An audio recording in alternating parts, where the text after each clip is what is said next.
శివుడికి పూజ చేస్తున్నా నా కష్టాలు ఇంకా తీరడం లేదు, శివుడు నా ప్రార్థన వినడం లేదని కొంతమంది అంటున్నారు. ఒకసారి ఆలోచించండి, మీరు శివుడికి పూజ చేయాలనే ఆలోచన మీ మనసులోకి ఎలా వచ్చింది? ఎవరు పెట్టారు? మీరే పెట్టుకున్నారా?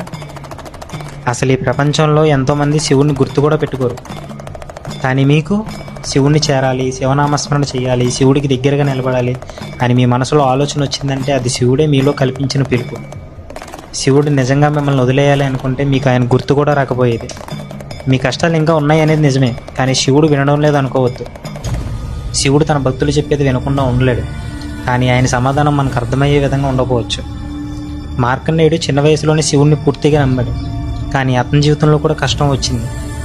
యముడు వచ్చాడు, మరణం ఎదురుగా నిలబడింది, కానీ ఆయన శివనామస్మరణ మాత్రం వదలలేదు. ఇక్కడ కొంతమందికి డౌట్ వస్తుంది, శివుడు ఉంటే యముడు ఎందుకు వచ్చాడు అని.